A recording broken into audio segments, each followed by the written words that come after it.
नमस्कार, स्वागत है आप सभी का। मैं हूं आपके साथ प्रीति सिंह। संसद के मानसून सत्र का आज 5वां दिन है और सत्र के दूसरे हफ्ते का आज पहला दिन है। हम हाजिर हैं दोनों सदनों में आज होने वाले कामकाज का पूरा ब्यौरा लेकर हमारे खास कार्यक्रम संसद में आज के साथ। आगे बढ़ने से पहले एक नजर हेडलाइंस पर। नौवहन के लिए समुद्री सहायता विधेयक 2021 पर राज्यसभा में होगी आगे की चर्चा। नेविगेशन एड के विकास, रखरखाव और प्रबंधन के प्रावधान, लोकसभा से विधेयक को मिल चुकी है मंजूरी।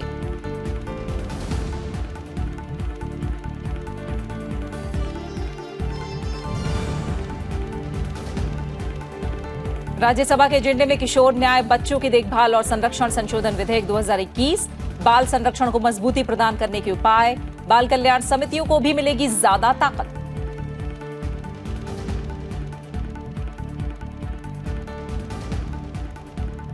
और इंसॉल्वेंसी और बैंक्रप्सी कोड संशोधन विधेयक 2021 आज लोकसभा में होगा पेश। एमएसएमई के तहत आने वाले कर्जदार कारोबारियों को प्री पैकेज इंसॉल्वेंसी निपटान प्रक्रिया की मिलेगी सुविधा।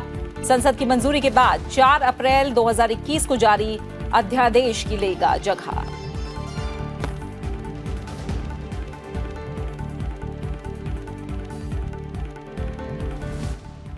संसद के आज के एजेंडे की बात करें तो दोनों ही सदनों में काफी अहम कामकाज निपटाए जाने हैं। नौवहन के लिए समुद्री सहायता विधेयक 2021 पर राज्यसभा में आगे की चर्चा होनी है। किशोर न्याय, बालकों की देखरेख और संरक्षण संशोधन विधेयक 2021 भी विचार और पारित किए जाने के लिए उच्च सदन की कार्यसूची में शामिल है। केंद्रीय महिला और बाल विकास मंत्री स्मृति जुबिन ईरानी स्त्री अशिष्ट रूपण प्रतिषेध संशोधन विधेयक 2012 को वापस लिए जाने का भी प्रस्ताव करेंगी। उच्च सदन में परिवहन, पर्यटन और संस्कृति संबंधी स्थायी समिति का प्रतिवेदन पेश किया जाएगा। वहीं प्रश्नकाल के दौरान जनहित से जुड़े अहम सवाल भी पूछे जाएंगे।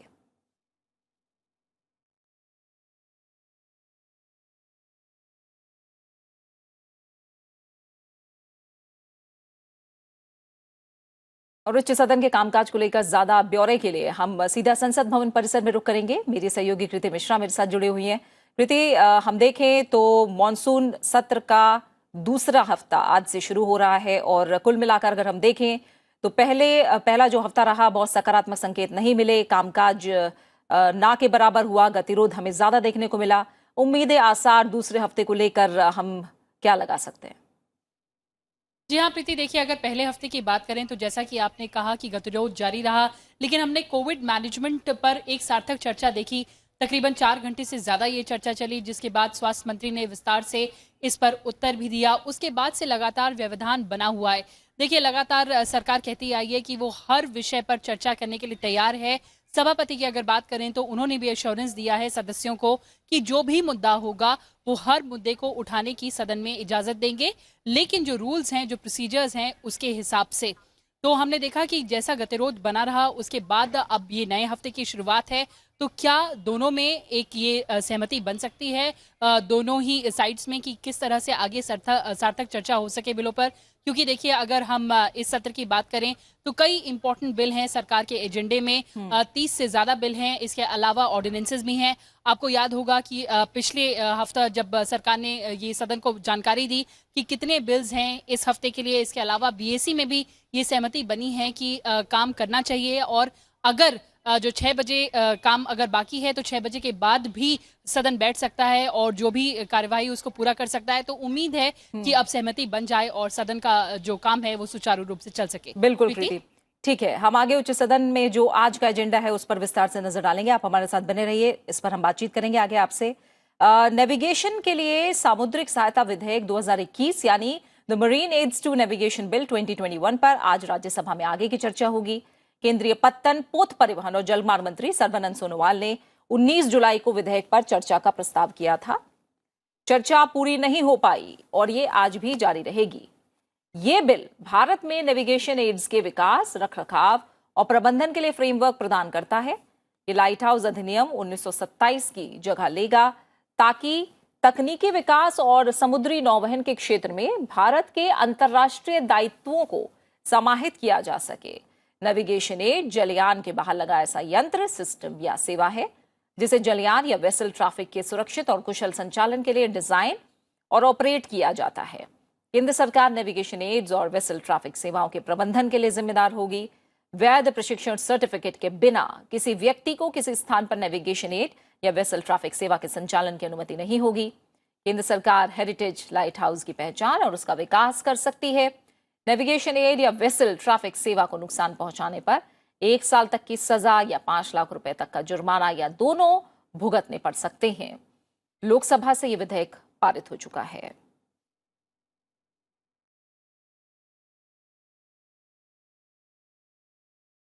प्रीति, ये जो विधेयक है, ये बिल है the marine aids to navigation bill 2021। हम देख रहे हैं कि ये लगातार एजेंडे में बना हुआ है, लेकिन व्यवधान के चलते जो विधायी कामकाज है वो आगे नहीं बढ़ पा रहा है। और खासतौर से इस बिल पर अगर हम नजर डालें तो इसके प्रावधान जो हैं वो काफी कुछ नौवन के क्षेत्र में नेविगेशन एड को लेकर काफी कुछ सुधार लेकर आते हैं। और लोकसभा से विधेयक पहले ही पारित हो चुका है।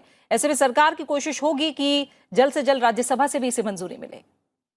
जी हाँ प्रीति, जैसा कि आपने बताया कि पथ परिवहन मंत्री सर्बानंद सोनोवाल इस बिल को पेश कर चुके हैं और अपना वक्तव्य रख चुके हैं। उन्होंने कहा है कि किस तरह से ये बिल भारत का जो नेविगेशन सिस्टम है उसको और मजबूत बनाने के लिए बेहद अहम है। तो इस बिल में ऐसे प्रावधान हैं जो एक लीगल स्ट्रक्चर देते हैं, जो टेक्नोलॉजी इंटरफेस है, चाहे फिर वो रेडार सिस्टम हो, चाहे फिर लॉन्ग रेंज आइडेंटिफिकेशन सिस्टम हो, और नेविगेशन सिस्टम को और मजबूत बनाते हैं। देखिए, ये जो बिल के प्रावधान है वो भारत की जितने भी मैरिटाइम सीमा है, चाहे फिर वो टेरिटोरियल वाटर्स हो, कॉन्टिनेंटल शेल्फ हो या एक्सक्लूसिव इकोनॉमिक जोन हो, उस सब पर लागू होंगे। इसके अलावा इसमें वो प्रावधान है जो लाइट हाउसेज इस देश में हैं 200 के करीब, उनको कैसे उन पर उनका संरक्षण किया जा सके और टूरिज्म को बढ़ावा दिया जा सके, और साथ ही जो भी क्षति पहुंचाता है उसको उसके लिए उसके खिलाफ किस तरह से कानूनी कार्रवाई हो सकती है। तो बेहद अहम बिल है। और हमने देखा कि राज्यसभा में पहले इस पर चर्चा पर बंदा प्रकाश जो टीआरएस के हैं, इसके अलावा सुभाष चंद्र जो बीजेडी के हैं, जीके वासन तमिल मनीला कांग्रेस के, वो पहले ही अपना वक्तव्य रख चुके हैं। तो अब उम्मीद है कि इस पर सार्थक चर्चा होगी। प्रीति, बिल्कुल, और आगे जो एजेंडा है उस पर नजर डालते हैं। कृति, आप हमारे साथ लगातार बने रहिए। राज्यसभा के एजेंडे में किशोर न्याय, बच्चों की देखभाल और संरक्षण संशोधन विधेयक 2021 शामिल है। केंद्रीय महिला और बाल विकास मंत्री स्मृति जुबिन ईरानी विधेयक पर विचार और पारित करने का प्रस्ताव करेंगी।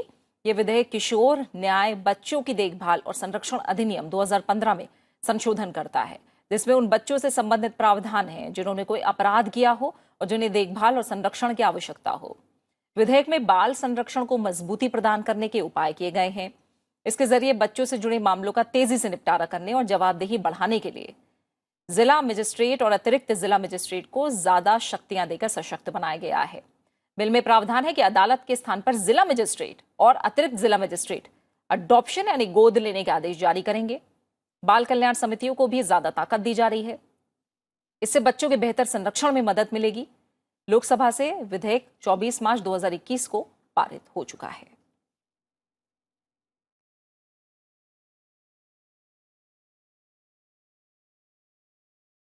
प्रीति, अगर हम ये जुवेनाइल जस्टिस से जुड़े विधेयक को देखें तो ये भी अपने आप में काफी अहम है, और ये विधेयक भी लोकसभा से 24 मार्च 2021 को पारित हो चुका है। हम जानते हैं कि गोद लेने की प्रक्रिया काफी लंबी रही है भारत में, उसे सरल करने की बात की जा रही है और बच्चों के संरक्षण को लेकर जल्द से जल्द फैसला हो, जवाबदेही तय हो। इस मामले में, इस दिशा में ये बिल काफी अहम है।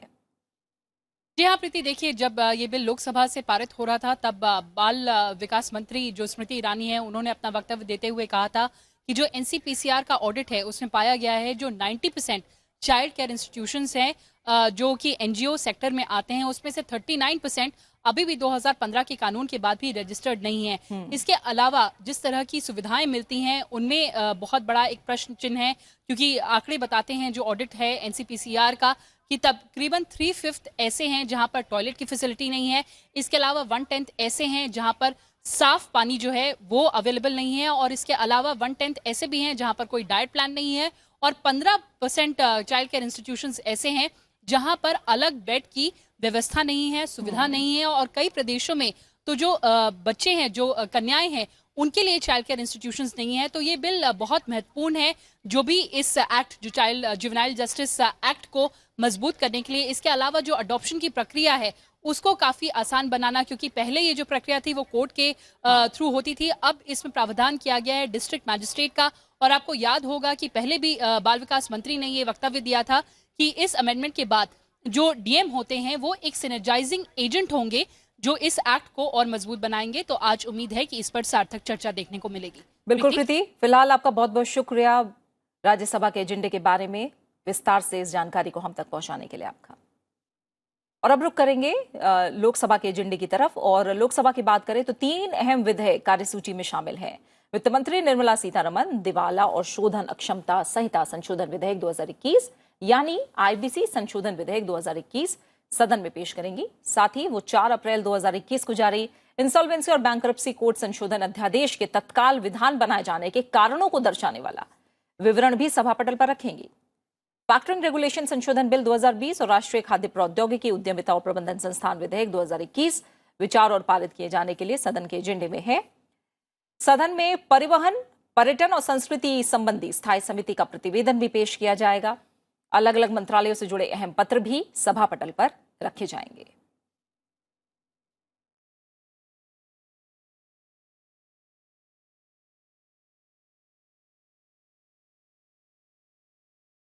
नविक्रम सिंह से हम लोकसभा के एजेंडे के बारे में विस्तार से जानकारी लेंगे। नविक्रम, पहला सवाल यही है कि दूसरे हफ्ते की शुरुआत है, मानसून सत्र का दूसरा हफ्ता है। पहला हफ्ता हमने देखा लोकसभा में कोई कामकाज नहीं हुआ व्यवधान के चलते।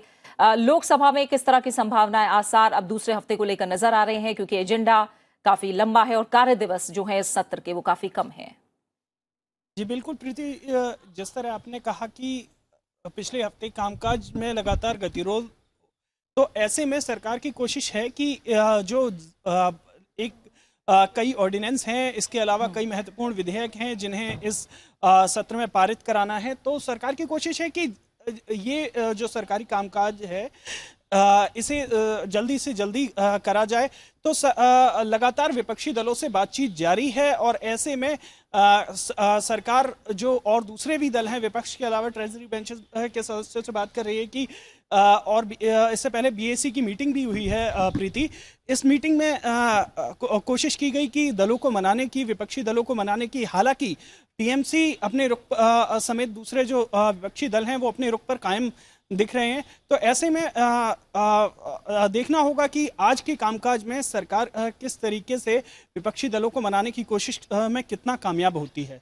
जी प्रीति, बिल्कुल, जैसा हम लगातार कह रहे हैं कि एजेंडा काफी बड़ा है, तो आगे आज लोकसभा के एजेंडे में क्या क्या खास रह सकता है इस पर हम नजर डाल लेते हैं।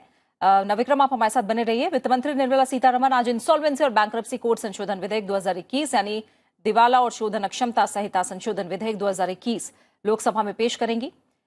इसका मकसद इंसॉल्वेंसी प्रक्रिया में अनुशासन, पारदर्शिता और जवाबदेही को बढ़ाना है। इससे सूक्ष्म, लघु और मध्यम उद्यमों को दिवाला समाधान प्रक्रिया के लिए विकल्प मिलेंगे।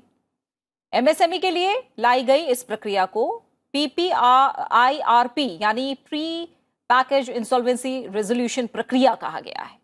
कॉर्पोरेट इंसॉल्वेंसी रेजोल्यूशन प्रक्रिया की ही तरह प्री पैकेज इंसॉल्वेंसी रेजोल्यूशन भी देनदारों के जरिए ही शुरू किया जा सकता है। इस प्रक्रिया के तहत देनदारों के पास समाधान का प्लान होना चाहिए। पीपीआईआरपी के दौरान प्रबंधन देनदारों के पास ही होगा। पीपीआईआरपी कब शुरू होगा इसे लेकर भी इस विधेयक से स्थिति साफ होगी। डिफॉल्ट की न्यूनतम राशि को कम से कम 1 लाख रुपए रखा गया है। केंद्र सरकार अधिसूचना के जरिए डिफॉल्ट की न्यूनतम राशि को बढ़ाकर 1 करोड़ रुपए तक कर सकती है। इस विधेयक से लेन देन के विवाद को पेशेवर तरीके से निपटाने में मदद मिलेगी। यह विधेयक 4 अप्रैल 2021 को जारी अध्यादेश की जगह लेगा।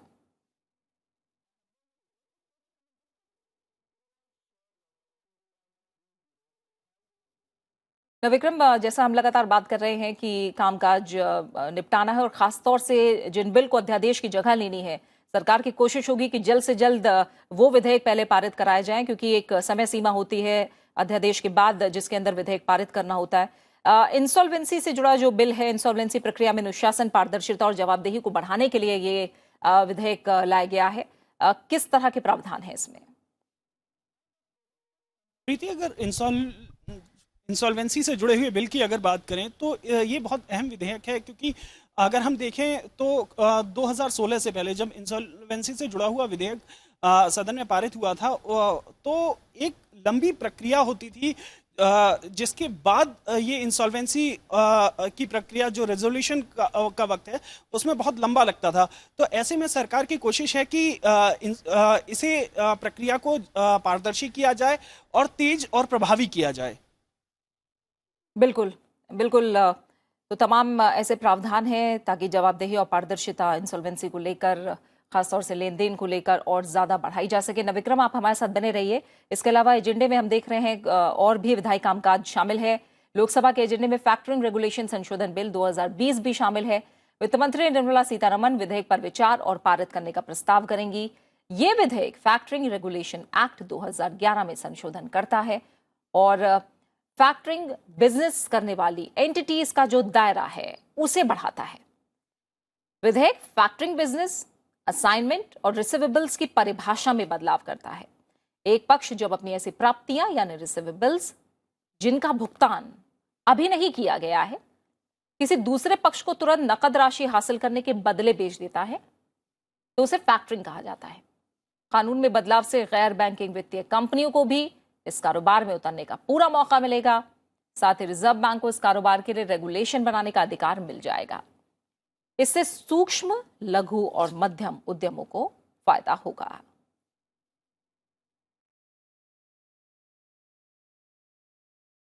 नविक्रम, हम देख रहे हैं लोकसभा के एजेंडे में फैक्टरिंग रेगुलेशन संशोधन बिल 2020 शामिल है और ये जो बिल है इसे फैक्टरिंग रेगुलेशन एक्ट 2011 में संशोधन करेगा। ये पारित होता है तो इसमें किस तरह से हम देखेंगे फैक्टरिंग बिजनेस, असाइनमेंट और रिसीवेबल्स की परिभाषा में बदलाव होगा और किस तरह से फायदा मिलता हमें दिखेगा?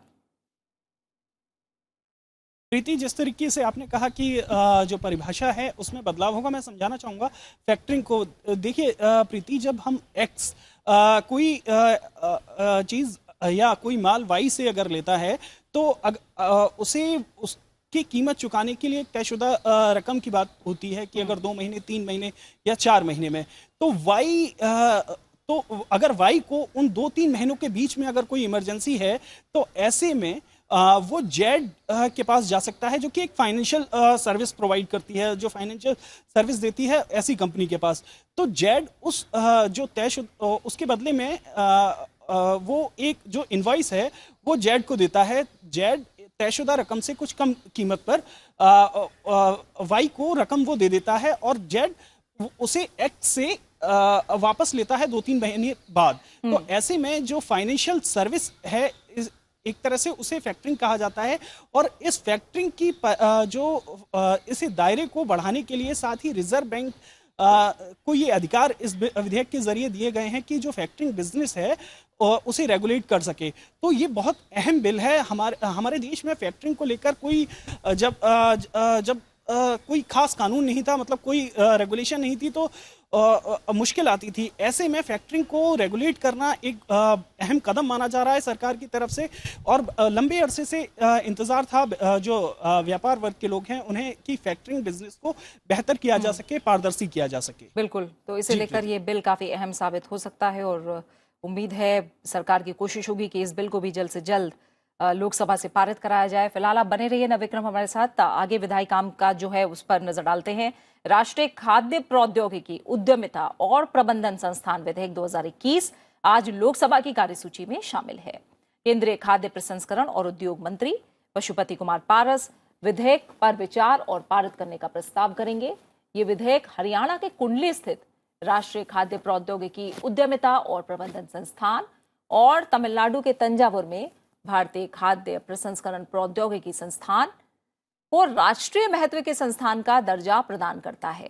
इससे इन संस्थानों को अपने शैक्षिक पाठ्यक्रम की रूपरेखा तैयार करने और विकसित करने में मदद मिलेगी। साथ ही अपने शैक्षिक क्रियाकलापों में अनुसंधान की गतिविधियां और उसका दर्जा बढ़ाने के लिए संचालन की स्वायत्तता मिलेगी। इससे ये विश्व स्तरीय संस्थान बन सकेंगे।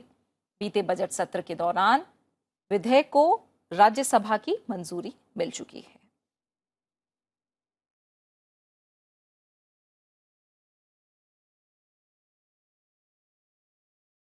नविक्रम, अगर हम राष्ट्रीय खाद्य प्रौद्योगिकी उद्यमिता और प्रबंधन संस्थान विधेयक पर नजर डालें तो ये आज लोकसभा की कार्यसूची में शामिल है और जिन 2 संस्थानों की बात की जा रही है, जिन्हें राष्ट्रीय महत्व का दर्जा देने की बात की जा रही है, ये बिल पारित होता है तो जाहिर तौर पर ये विश्व स्तरीय संस्थान बन सकेंगे और किस तरह के फायदे मिलेंगे इसके जरिए? प्रीति, जैसा कि आपने बताया कि ये इन दोनों जो कुंडली में और तंजावुर में जो संस्थान है, इन दोनों संस्थानों को राष्ट्रीय महत्व का दर्जा मिलने के बाद ये जिस तरीके से हमारे देश में IIM और IIT हैं उसके समकक्ष संस्थान बन सकेंगे, अपना पाठ्यक्रम निर्धारित कर सकेंगे, जिससे कि जो शिक्षा के क्षेत्र में एक बड़े बदलाव की संभावना है। और सरकार की कोशिश है कि जो जितने ये शैक्षिक संस्थान हैं उन्हें ज़्यादा से ज़्यादा स्वायत्ता दी जाए। ऐसे में ये बिल बेहद अहम माना जा रहा है, जो कि शिक्षा संस्थान हैं उनके लिहाज से, खासतौर पर कुंडली और तंजावुर में। और जाहिर है, जैसा कि आपने कहा कि जो विश्व स्तरीय पाठ्यक्रम है वो उम्मीद है कि स्वायत्ता के बाद क्योंकि अपने पाठ्यक्रम को निर्धारित कर सकेंगे, ऐसे में यहाँ विश्व स्तरीय जो पाठ्यक्रम है वो आ सकेगा और एक वर्ल्ड क्लास के संस्थान ये दोनों बन सकेंगे। बिल्कुल नवविक्रम, बहुत बहुत शुक्रिया आपका। लोकसभा के एजेंडे के बारे में विस्तार से जानकारी आपने हम तक पहुंचाई। संसद भवन परिसर से आप हमारे साथ जुड़े, फिलहाल बहुत बहुत शुक्रिया आपका। अब बात प्रश्नकाल की। राज्यसभा में आज प्रश्नकाल के दौरान कोयला, रक्षा, पर्यावरण, वन और जलवायु परिवर्तन, भारी उद्योग और लोक उद्यम, सूचना प्रसारण और जल शक्ति मंत्रालय से जुड़े सवाल पूछे जाएंगे। इसके अलावा सूक्ष्म, लघु और मध्यम उद्यम, खान, अल्पसंख्यक कार्य, संसदीय कार्य, पत्तन, पोत परिवहन और जलमार्ग, सड़क परिवहन और राजमार्ग, युवक कार्यक्रम और खेल मंत्रालय से जुड़े सवाल भी होंगे। एक नजर कुछ अहम सवालों पर। प्रश्नकाल की शुरुआत पर्यावरण, वन और जलवायु परिवर्तन मंत्रालय से होगी। सांसद राकेश सिन्हा वन को परिभाषित किए जाने का मानदंड और विवादग्रस्त वन भूमि को लेकर प्रश्न पूछेंगे। सांसद रिपुन बोरा लक्षद्वीप समूह को होने वाले खतरे को लेकर सवाल पूछेंगे। सांसद नारायण दास गुप्ता बक्सवाहा मध्य प्रदेश में हीरे के खनन को लेकर सवाल पूछेंगे। सांसद हरनाथ सिंह यादव रक्षा मंत्रालय से DRDO द्वारा विकसित जैव शौचालय को लेकर प्रश्न पूछेंगे। सांसद बिनोय विस्मम भारी उद्योग और लोक उद्यम मंत्रालय से फेम इंडिया योजना संबंधित सवाल करेंगे। सांसद ब्रिजलाल उत्तर प्रदेश में स्ट्रॉ बोर्ड पेपर मिल स्थापित किए जाने से संबंधित प्रश्न पूछेंगे। सांसद नीरज शेखर जल शक्ति मंत्रालय से जल जीवन मिशन के कार्यान्वयन पर सवाल करेंगे। सांसद वाइको कावेरी और गुंडर नदियों को आपस में जोड़ने को लेकर सवाल करेंगे। सांसद रामकुमार वर्मा पूर्वी राजस्थान में नहर परियोजना के कार्यान्वयन पर महत्वपूर्ण सवाल पूछेंगे। सांसद KR सुरेश रेड्डी सड़क परिवहन और राजमार्ग मंत्रालय से एक राष्ट्र एक प्रदूषण नियंत्रण प्रमाण पत्र से संबंधित प्रश्न पूछेंगे। सांसद डॉक्टर अनिल अग्रवाल राष्ट्रीय राजमार्गों पर ट्रकों, भारी वाहनों के लिए अलग लेन को लेकर सवाल करेंगे। सांसद संभाजी छत्रपति कोयला मंत्रालय से कोविड-19 वैश्विक महामारी के दौरान कोयले की मांग में कमी आने को लेकर महत्वपूर्ण सवाल पूछेंगे। सांसद डॉक्टर अमी याज्ञिक कोयले से उत्खनन के दौरान सुरक्षा से संबंधित प्रश्न पूछेंगे। और अब बात लोकसभा में प्रश्नकाल के दौरान पूछे जाने वाले सवालों की। इस दौरान कॉर्पोरेट कार्य, संस्कृति, शिक्षा, वित्त, श्रम और रोजगार, पेट्रोलियम और प्राकृतिक गैस, कौशल विकास और उद्यमिता, इस्पात, पर्यटन, जनजातीय कार्य मंत्रालय से जुड़े सवाल पूछे जाएंगे। एक नजर कुछ अहम सवालों पर। लोकसभा में प्रश्नकाल की शुरुआत शिक्षा मंत्रालय से जुड़े सवाल से होगी। सांसद विद्युत बरन महतो शिक्षा, अनुसंधान और कौशल विकास का उपयोग किए जाने के संबंध में वेबिनार को लेकर सवाल करेंगे। सांसद दिया कुमारी अधिगम निशक्तता वाले बच्चों हेतु योजना से संबंधित महत्वपूर्ण सवाल पूछेंगी। सांसद राकेश सिंह गुणवत्तापूर्ण शैक्षणिक संस्थान को लेकर सवाल करेंगे। सांसद CN अन्नादुरई कौशल विकास को राष्ट्रीय शिक्षा नीति 2020 के अंतर्गत सम्मिलित किए जाने को लेकर सवाल करेंगे। सांसद ढाल सिंह बिसेन केंद्रीय विद्यालयों और जवाहर नवोदय विद्यालयों में NCC प्रशिक्षण को लेकर प्रश्न पूछेंगे। सांसद संजय सेठ झारखंड में केंद्रीय विद्यालय को लेकर सवाल करेंगे। सांसद PV मिथुन रेड्डी वित्त मंत्रालय से छोटे बैंकों को पूंजी सहायता के संबंध में प्रश्न पूछेंगे। सांसद doctor G Ranjit Reddy hand sanitiser पर माल और सेवा कर से संबंधित प्रश्न पूछेंगे। सांसद नामा नागेश्वर राव सूक्ष्म वित्त संस्थाओं को ऋण सहायता संबंधी मसले पर सवाल करेंगे। सांसद के सुधाकरन पेट्रोलियम और प्राकृतिक गैस मंत्रालय से ईंधन की बढ़ती कीमतों के प्रभाव पर सवाल करेंगे। सांसद उदय प्रताप सिंह पेट्रोल और डीजल के मूल्यों में समानता को लेकर सवाल पूछेंगे। सांसद भगवंत मान संस्कृति मंत्रालय से लॉकडाउन के दौरान राजस्व की हानि को लेकर सवाल करेंगे। सांसद फिरोज वरुण गांधी श्रम और रोजगार मंत्रालय से कर्मचारी राज्य बीमा के अंशदान में कमी को लेकर प्रश्न पूछेंगे। सांसद प्रताप राव जाधव कर्मचारी राज्य बीमा अस्पताल को लेकर सवाल करेंगे। सांसद भर्तृहरि मेहताब रोजगार संबंधी सर्वेक्षण पर सवाल पूछेंगे। और इसी के साथ फिलहाल संसद में आज में इतना ही। ठीक 11 बजे से आप देख सकते हैं राज्यसभा की कार्यवाही का सीधा प्रसारण। नमस्कार।